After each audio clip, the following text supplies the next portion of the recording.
Ну що, нас обдурили? Одразу після параду потихеньку почалися обстріли, повітряні удари по Україні, а неушкоджений та радісний Кабаєв на брифінгу заявив, що від України не надходило ніяких пропозицій щодо обміну полоненими 1000 на 1000. 5 мая передали украинской стороне предложение об обмене и направили на Украину список из 500 украинских военнослужащих, находящихся в России. Первоначально реакция была такая, что нужно посмотреть повнимательнее. Может быть, не все 500, может быть, 200. А потом вообще они сошли с радаров и прямо сказали, что они не готовы к этому обмену. Сподіваюся, що наш президент зробить висновки і вже в понеділок видасть указ про заборону парадів на Червоній площі. Нехай здичавілі знають, хто в домі хазяїн. Також це неймовірно надихне тих українців, які вчора мені писали, що заради обміну полоненими можна йти на будь-які компроміси. Що ж, можливо, новий указ знов залякає російського диктатора, але, як розумієте, перелякається він тепер не раніше 9 травня 2027 року. А поки даємо ворогу повернути ППО на штатні позиції, бо перемир'я, умовно, у нас до 11 травня. З гарних новин. Радник Кабаєва Ушаков заявив, що ударів по Києву поки не буде, бо ми дотримались слова і не зазіхали на велике побєдобєсіє у Москві. Ось нам цукерочка, але, можливо, вона розтане ще до кінця тижня. Бо батько наш Пантера, і ми у будь-яку хвилину можемо випустити нацистські пазурі і роздерти горлянку беззахисній імперії зла. А то й доведеться відповідати. Ще одна гарна новина. Знов-таки на брифінгу Кабаєв заявив, що конфлікт з Україною добігає свого кінця, що він готовий до зустрічі з європейськими посередниками і готовий до зустрічі з Зеленським не тільки у Москві. Але для цього треба всеосяжний договір з нормальними історичними перспективами. Віддати Донбас він не вимагав, але усе це може бути в його всеосяжному документі, який ми не захочемо підписувати. Ну добре, рибки-гупії повинні продовжувати свою мандрівку незбагненним світом 3-літрової банки. Тому ми продовжуємо рухатися виключно від перемоги до перемоги і від гарної новини до гарної новини. Соціальними мережами зі швидкістю лісової пожежі шириться новина з криптобіржі прогнозів Polymarket. Станом на 9-10 травня прогнози на платформі вказують на вкрай високу ймовірність припинення вогню в Україні до кінця 2026 року – понад 99%. При цьому ставки на офіційне підписання повноцінної мирної угоди залишаються значно нижчими, оцінюючи у 37%. Що таке Polymarket? Це криптобіржа прогнозів, де користувачі ставлять гроші на реальні події. Її дані про перемир'я стали популярними на тлі обговорення так званих ставок на кров. Станом на початок 2026 року загальна сума ставок на події, пов'язані з війною в Україні, перевищувала $400 мільйонів. Згідно з аналітичними даними, на травень 2026 року прогнози Polymarket демонструють високу загальну точність, проте мають свої характерні слабкі місця. Наприклад, 70% гравців втрачають свої гроші, а виграють професійні аналітики та алгоритмічні команди. Вчора, як я розумію, усі ставили на перемогу бійця ММА Чимаєва, але якраз виграли ті самі алгоритмічні команди. В Україні Polymarket заборонений, бо немає ігрової ліцензії.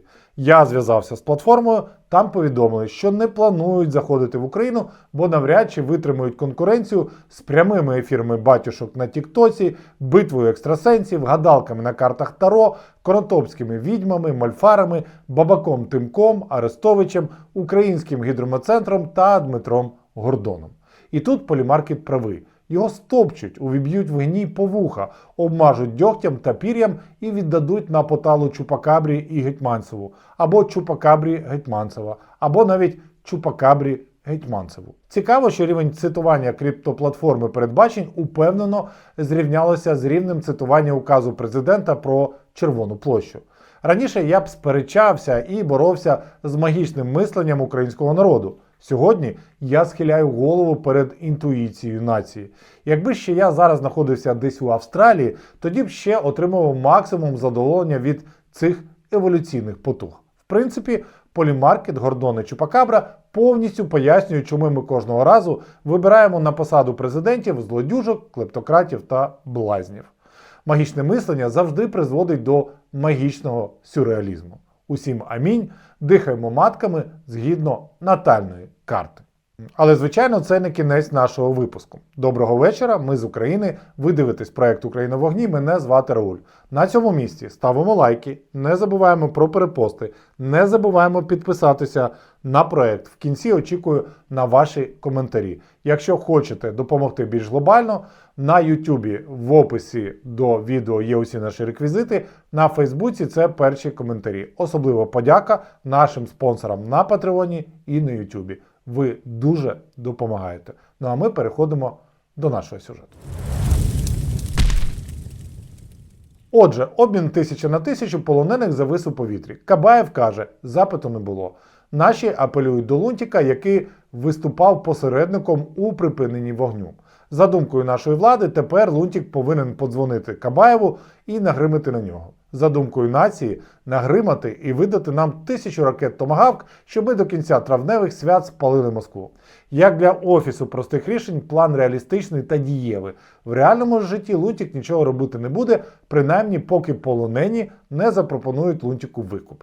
Коротше кажучи, влада бідкається, бабак Тимко розводить руками, тобто лапками. Окремою темою йде зміна команд з перемовин.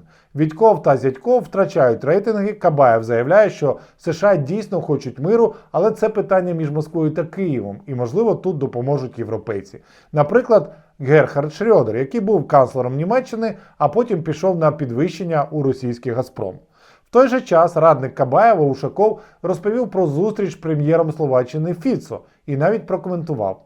За думкою Ушакова, немає сенсу передавати якісь пропозиції через Фіцо та інших посередників. Можна просто подзвонити Путіну і почати про щось домовлятися або просто приїхати до Москви. Нагадаю, що після минулої зустрічі двох лідерів замість травневих шашликів почалося лютневе вторгнення. Але в той же час, в рамках магічного мислення, тут же можна займатися позитивною аналітикою та прогнозами.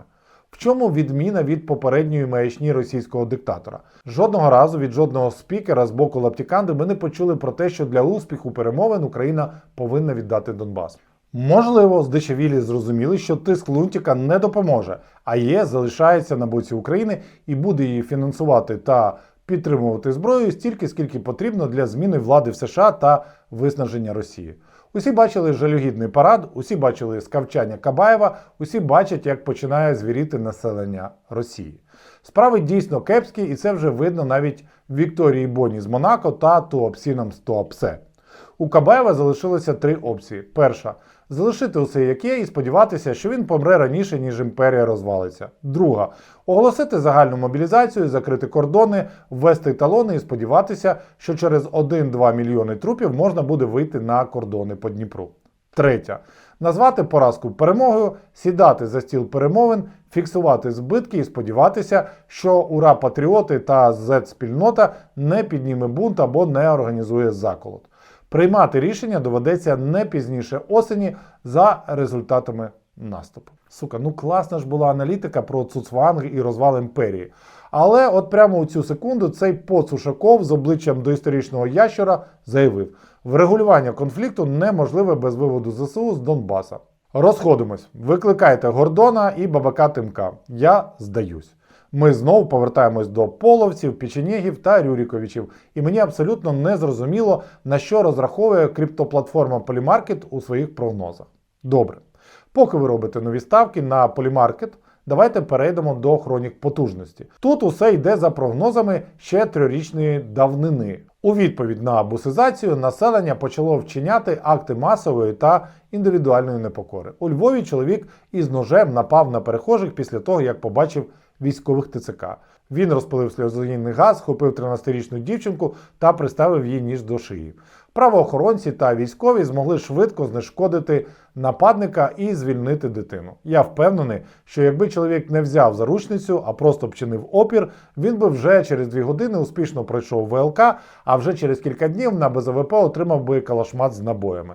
Також я впевнений, що зловмисник навряд чи просто побачив представників ТЦК, а вони просто йшли у своїх справах. Втім, зрозуміло, що заручники та ножі у горло дитини – це однозначно вирок, тюрма і тільки вже потім штурмовий піхотний загін за бажанням та під наглядом досвідчених рецидивістів. Будемо слідкувати. Звичайно, дуже хотілося б подивитися відео з камер у ТЦК.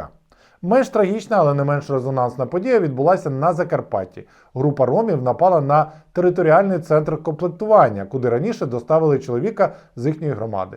За словами журналіста Віталія Глаголи, військові відкрили вогонь у відповідь на спробу ромського ДРГ увірватися в приміщення. Сутичка біля ТСК у Закарпатті може мати серйозні наслідки для безпеки в регіоні, пишуть місцеві експерти.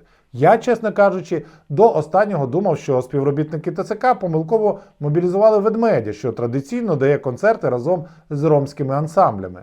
А коли дізнався, що ТЦК намагаються мобілізувати ромів, усе, що я хотів запитати, це навіщо? Хіба не зрозуміло, що це 100% СЗЧ і просто витрати держави, яка встигне видати форму і виплатити першу зарплатню? Ну, я не знаю. А сюжет закінчимо на позитиві. Кращими кадрами з параду в Москві. В них уся суть імперії зла та ставлення до свого власного народу. Зазначу, що ми потроху наздоганяємо здичавілих, і якщо це не зупинити, наслідки нікому не сподобаються. Это важно. Героические, боевые Это мой и сын. трудовые Без вести традиции пропавший. живут и поныне. То есть у вас сегодня такой двойной праздник получается. Тружеников Кузбасса. Слушай, поздравляю вас с праздником, Днем Победы, хорошего сегодня вам дня. Тружеников Ну тут я також приєднуюсь до побажань. Подвійне свято, по-іншому і не скажеш. На цьому все. Ви дивилися проект «Україна в вогні». Пам'ятайте про те, що рано чи пізно, попри усі негаразди, імперію буде зруйновано. Слава Україні!